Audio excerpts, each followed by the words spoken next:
Hey everybody! So my sister has come to visit us for the day, and we were so excited and wanted to do some recommendations for her, and then I wanted her to give me some recommendations. And the dogs are all over here, so but this is my sister Grace, and she's my baby sister. She is single, so any of you Quit. intellectual guys, so I was going to recommend her some books, and then I was going to see if she's got any for me. So I wanted to start. When I grabbed the books for recommendations, all mine were basically sci-fi. So I thought of a few fantasy books as well. Let's see here. She walked in and said, "What's Dune?" I said, "Ha ha ha! You should read this." I'm very excited. It looks really cool. Dune is basically it's a sci fantasy on a desert planet where a lot of political struggle happens. It's the book that got me into fantasy. Mm-hmm. So it's really really cool that it was that book for me. I recently reread it and it was great. So reread it. I thought you said regret it. I was like, no. Reread it. Yeah. Yeah, no. I've read a lot of fantasy books and but I haven't really read sci-fi fantasy books. So like I'm kind of looking forward to getting into that. I've been for a while. I wasn't able to like concentrate and really read a book and finish it, but I've been definitely getting right a lot back into the books, especially since you started doing these interviews like this, and like I felt a little more into it because you got into it, you know? Yeah. Yeah, our mom was big on no TV, so yeah, we didn't have TV. We could watch read movies and read and play outside, and that's it. Yep. So, do you have any books that you would recommend me? So one of my favorite books I read like growing up, and I actually just recently reread it as well, is called Birdwing.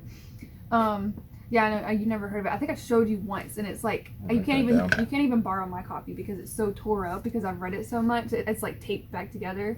But Birdwing. So it is about. It's got this like. It's a tale of 6 brothers and 1 sister, and they were all princes and a princess, and like their father was a king. Their mother died when they were younger, and then their father got a new wife, met this beautiful lady that turned out to be a sorceress, and he for some reason just had this intuition, like just felt a certain way, like how the sorceress was talking to him and everything, that he didn't want her to know that he had these kids. Mm-hmm. So what he decided to do was hide the kids in a castle, like a castle deep in the woods. The only way that he could find the castle was by unraveling this ball of yarn to go to this castle, and then he would like roll it back up as he left. And then one day the old witch, his wife, got jealous and was like, where is he disappearing to for like days and weeks at a time? So she found this ball of yarn and she unrolled it and went to the castle and when she finally got to the castle, all 6 of the brothers were there, but the sister was not at the castle. So what the witch decided to do was enchant all of these brothers and turn them all into swans. So the way that their enchantment worked was they were turned into swans, but like for an hour every day, I think, they turned back into humans. So she gave them, like, she took them away and she gave them this like little hut that they lived in, and the sister came back to the castle and was like, oh my gosh, my brothers are gone, and disappeared. And then she just like is so distraught, and she just goes wandering through the forest. And I feel like you're telling the whole story. I am, but it's really like just the beginning of the story, really. And it's she finds the brothers and like finds out the way to undo the curse is to like knit them these sweaters out of like thistle and like some like really tough things that you can't actually knit these things for. And she has to be silent for 7 years, completely silent, not make an utterance of a thing.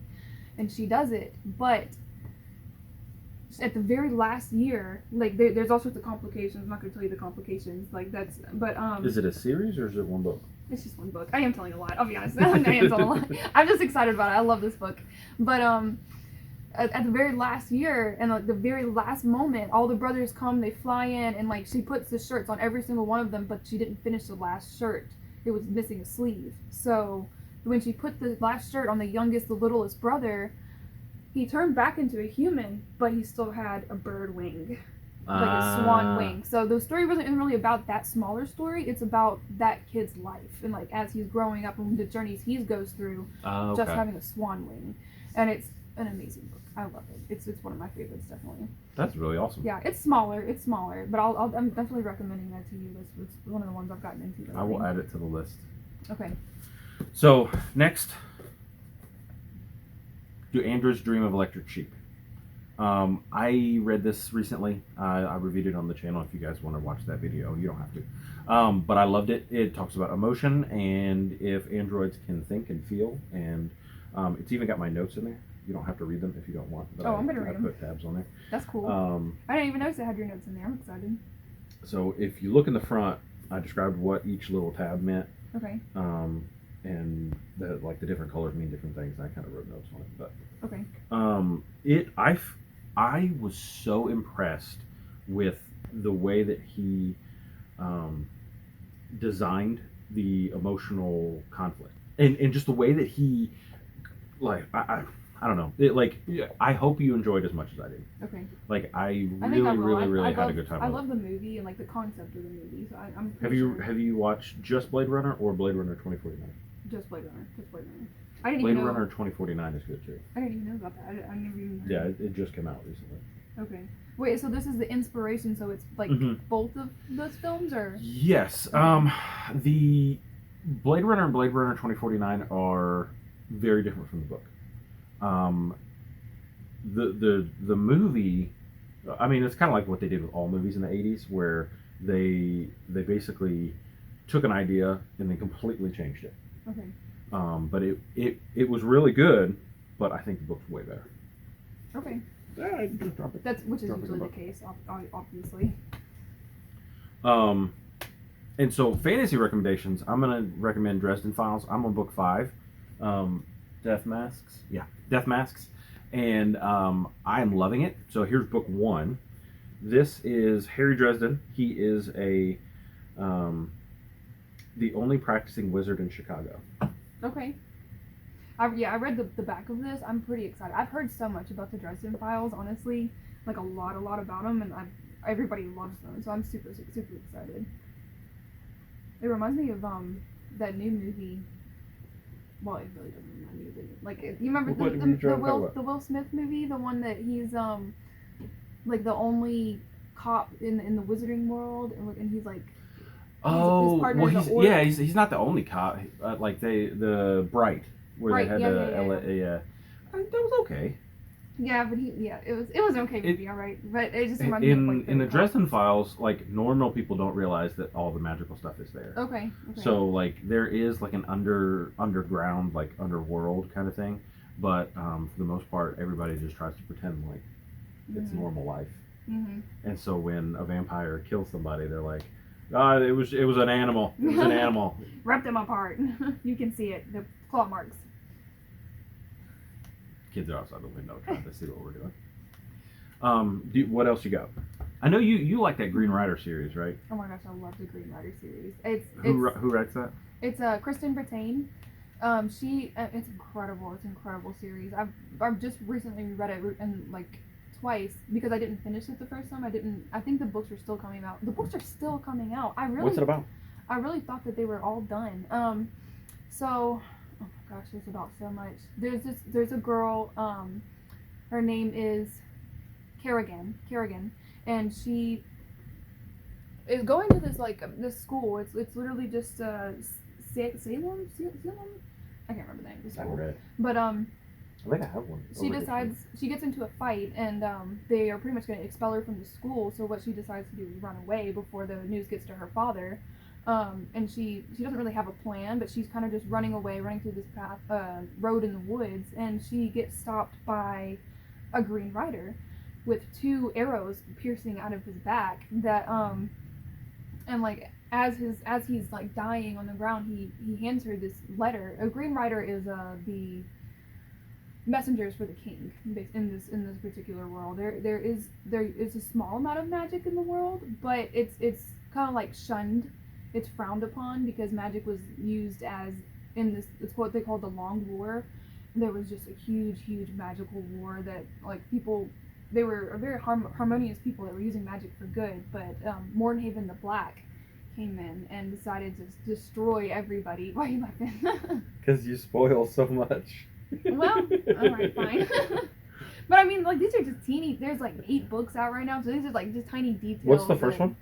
The Green Rider. Okay. And it goes the Green Rider, and then the First Rider. The First Rider's Call, and then the High King's Tomb, I think, and then Mirror Sight. That's the one that I have it over there in the bookshelf for some reason. Have you read it? What? You haven't finished the Green Rider series? No, I haven't even started it. I just knew you liked it. Oh, I really thought that you had read it before. Okay, no, you absolutely need to read the Green Rider series. You will 100% love it. I was obsessed with this. If I read a series twice, then you can tell I'm obsessed with it. Obviously the Harry Potter series has been read twice, but yeah, no, it's an incredible book, and she gets the powers from this Green Rider. That the way that they have their powers is a magical brooch that they wear, and she gets this Green Rider's cloak and takes his horse, and like she ends up forming a bond with his horse and everything, and then she decides that's her purpose. Like, she really just kind of ran away, so her new purpose is to run away with this letter to deliver it to the king, and that's just the premise of the story. Obviously, there's an amazing story that goes along with it. Her new purpose just became to be a Green Rider. You know, like she literally just that took over her life, and that ended up being her calling. Like when you get a brooch, like the brooches are magical, so when you would get a brooch, it would be because it called to you, because like you were absolutely meant to get this brooch. Otherwise, it wouldn't react to you. Like, you wouldn't be able to use any of its powers. You actually wouldn't even be able to see it, because it was widely known back before the Long War that the Green Riders were a magical messenger service for the king. But like when all the magic kind of sort of went away and was persecuted, and like people who were magical were killed, the Green Riders obviously had to hide that they still had magical abilities. So if you were not a Green Rider, then you could not see this brooch at all. It was invisible to everybody. So the fact that she was able to even see it in the first place, and that the rider handed it to her and like trusted her with the letter, that means that she was accepted into the messenger service, and she that just took over her life. And she was obviously running from this guy with the 2 black arrows that I don't want to. The guy that killed the messenger. Yeah, I don't want to ruin it, but he was called the Gray One, and he was pretty crazy. He was like working for another province that was trying to take over, but that's too much. And then, so you're gonna. Here, hold on. Yes, I'm definitely gonna reread. And then she wanted to borrow Aragon. She's gonna reread it. You said you never read book 4, right? Yeah, I didn't finish it because it wasn't out by the time that I started reading these. So there is book 1, book 2, maybe, I don't remember which one. Wait, what's? Yeah, Prison Girl is book 2, and then it's Inheritance, and then what's this one? No, that's Eldest. Maybe it's Eldest and then Inheritance, or I don't know. She's gonna borrow 4 of them, and she's gonna bring them back. Yeah, I'm definitely gonna bring them back. But I don't think she's read book 4. But this was an amazing series. This is one of those series that did not in any way, shape, or form translate to the movie, and I was so mad about it. I mean, like, mad to the point of tears, because I was like deeply in love with these books. They're written so well. I'll take it. It's a bookmark. Oh, okay, it's cute. It's a little magnet. Yeah. Love it. And it's a little dragon on it too. Perfect. I think it's Maleficent and the dragon. Yeah, it is. Yeah. It came with the book. Perfect. Love it. So, I think that's it. We're going to try to do dinners more often because she has some more free time. COVID and all that. She works at a super fancy restaurant in Atlanta. And so whenever we can get her over here, we're excited to have her. The kids think she hung the moon, and we played some board games and stuff, and this has just been a fun night. So figured we'd try to do this, and it's great to have Grace with us, and we'll see you guys next time. Bye. Thank you. Bye. Subscribe. Talk to you later. Bye.